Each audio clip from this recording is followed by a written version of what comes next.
Good morning mga breeder. Ngayong araw na to ay maglalatag tayo ng tipi. Tara, samahan nyo akong maglatag ng tipi guys. Mga breeder, may ilan na nakalatag dito na tipi. Yan.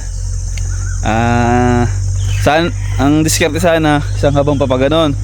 Kaso yung araw mga breeder hindi matatakloban ng tipi. Kawawa naman yung manok. Kaya ganito yung magiging style. Medyo madumi lang guys. At nandito yung iba nating scratch pen. Yan, ganito yung magiging latag. Yan. Nakasangga sa araw. Kasi yung araw banda dito sa likod ko eh. Sisikat yung araw. Walang sisilungan yung mga natin. Mga manok pagka nakaayon doon. Maganda sana sa video, isang straight na pahabang ganun. Kaya lang yung araw kasi baliwala din yung magiging tahanan nila, yung tipi. Kung pasok naman ng araw yung yung tipi, baka madisgrasya pa. Guys, nakalagay 2, 4, 6, 8, 10. Ayan. Ginawa lang ito ni natatang kahapon. Kasi wala kasi ako kahapon.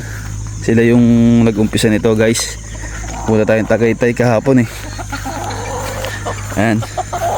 Maayos magawa si tatang oh. Ayan. Yan yung talaga ng tipi. Ang ganda sana kung isang straight na papaganon. Kaso nga mga breeder, mawawala ng saysay ito kung hindi masanggan yung init ng araw. Kaya yan, ito yung magiging sistema. And mamaya abangan ninyo pag nakapaglatag ulit kami. 10 ito eh, maglalatag ulit kami.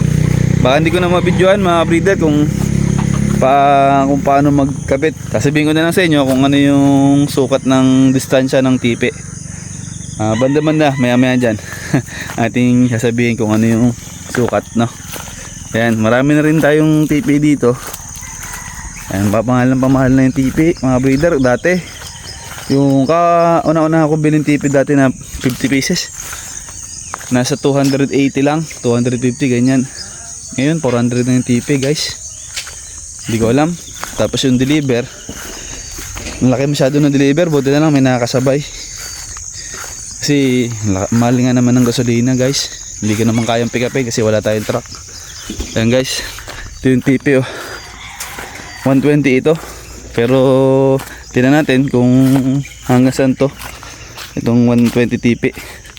May kasama tong hapunan, kaya lang may bayad din, 10 piso. Yan. Sa akin, nagpakuha naman ako ng doon sa bahay ko, nagpakuha ako ng mga usiw, yung kawayan na maliliit na ginagawang hapunan dito sa amin. Usiw ang tawag. Mga 100 peraso din yun. 10 din ng isa eh nung pagpapakuha. Ayan. Ayan mga breeder, abangan nyo ito mamaya. Ayan mga breeder, naglalatag na tayo ng tipi dito. Mayroon lang akong payo sa mga mag-uumpisa at balak pumasok sa pagmamanukan. Lalo na yung mga ngayon pa lang magmamanukan na na-inspire magmanukan. Uunahan ko na po kayo mga breeder. Ang pagmamanok po ay napakalaki ng gastos. At kung pababayaan naman ninyo na hindi nyo bibilhan ng patoka, hindi nyo bibilhan ng mga bahay ng manok, hindi kayo gagawa ng range, hindi nyo gagasusan, baka po mangyayari sa manok nyo mabansot laang. Wag na po kayo magmanukan. At sinasabi ko sa inyo, napakagastos po ng pagmamanok. Kaya dun sa mga nagbabaka naman o nanghingi, pasensya na po kayo. Talagang hindi po talaga pwedeng ipamigay ang manok dahil may gastos po ito. Bawat kibo may gastos. Lalo na yung mga hindi ko kayang gawin, yan, inuupa yan. Kagaya nito, pagtitiping ito, hindi ko kaya mag-isa ito. Kaya uupa rin tayo ng magkakabit. Yan, tsaka lahat binibili mga breeder. Materyales, breeding area, range area. Bigastos po yan, bibili kayo lambat, kung kayang kawayan. Patoka pa po, number 1. Pagka po nagkulang kayo sa patoka, kawawa ang manok, mababansot lang, huwag na magmanukan pagkagayon. At saka lahat, pati bayad sa tao. Hindi mo pwede kayong kumuha ng tao na bayan eh. Kaya lahat po yan may gastos. Kaya yun ang payo ko sa mga nag-uumpisa, na isipin nyo muna o kaya mag-ipon muna kayo ng bala para pag nag-umpisa kayo hindi kayo mabitin. Dahil ang kita sa manok ay medyo matagal. Hindi naman tayo nagbebenta ng sisiw, hindi na nagbebenta ng tatsaw. Depende sa inyong diskarte kung magbebenta kayo ng sisiw. Yan. Kung mayroon naman kayong pahulugan, yun, maganda, libre yung magiging puhunan nyo, pero risky. Kailangan magiging maayos yung sisiw nyo, hindi nyo pababayaan kasi ibayad na yung manok nyo. Kaya ito, inuutay-utay. Ayan, nagkakabit na sila doon. At saka unang-una materyales, bibili kayo ng materyales, kailangan open kayo na bumili ng maayos na materyales kasi yung balik naman yan sa inyo din. Bibili kayo ng basta manok o kaya maganda, hindi natin alam yung lahi, wala din mga breeder. Hindi din natin alam yung linyada na nasa loob ng manok. Mamaya yung pula may talisayin pala, kaya mahirap mga breeder. Kaya yun yung payo ko sa inyo nung mag-uumpisa kayo. Huwag niyong biglain, utay-utay lamang. Huwag nang sadyang magastos. Kung baba may pera kayong kaunti dyan, huwag niyong pangarapin na agad na sobrang laki. At sadya pong may gastos. Ultimong banga, tali, paltak, may bayad po yan. Hindi po yan libre na sinisimot lang po natin. Kaya ayan, ayun yung payo ko talaga sa inyo. Yun matagal na dapat tong vlog na to na ibablog ko na ang pagmamanok ay hindi madali at saka magastos. Sabi ko nga sa inyo mga breeder, noong panahong nag-uumpisa tayo, napanood nyo naman kung saan tayo nanggaling, utay-utay lang talaga. Bago natin nabuo yung 100 TP sa atin doon sa bahay ko, talaga namang inabot ng ilang taon bago ko nabili yung mga TP na yon, dahil kada benta tira ng konti, paikot ng puhunan, next year pag nakabenta ipon ulit, saka nakakabili ng TP. Ngayon mga breeder, panibagong area, kailangan talaga ng TP. Di naman pwedeng itali yan dyan sa daan. Utas yan, sobrang init dito sa amin pagka summer. Ayan. Kaya ayun ang aking masasabi sa mga nagtatanong paano ba mag-umpisa. Kailangan po talaga may puhunan kayo. Yun po number 1, may puhunan kayo. At masaya ako sa ginagawa ninyo, kasi ang pagmamanok po, ayan po ay may buhay yung alaga natin. Pag po yan ay napabayaan natin, mababaliwala kahit paano daming pera. Kung hindi naman kayo marunong makiramdam sa sisiw ninyo, o wala kayong pagmamalasakit, o hindi kayo masaya sa ginagawa nyo, mababaliwala yan.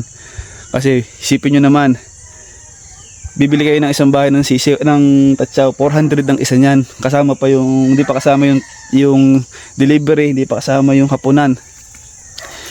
Kung hindi talaga nasa puso niyo yung pagmamanok, mapapaisip kayo, ba't kayo bibili ng ganung kamahalin? Manok lang naman yan. Sa iba.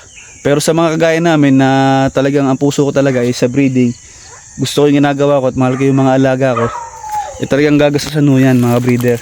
Hindi ko pwedeng haharvest tayo nang wala tayong ibinibigay na puhunan. Bukod po yung puhunan ng pera, puhunan ng sipag at pagmamalasakit sa alaga. Sinasabi ko to sa inyo mga breeder dahil marami nagtatanong sa akin kung paano mag-umpisa magmanukan. Lahat po yan may gastos. Kaya palaging sabi ko sa inyo ay tansyahin nyo ang inyong sarili. At baka mamaya nandyan na ang manok, nandyan na ang sisiw, nandyan na lahat. Wala naman pala tayong pambato.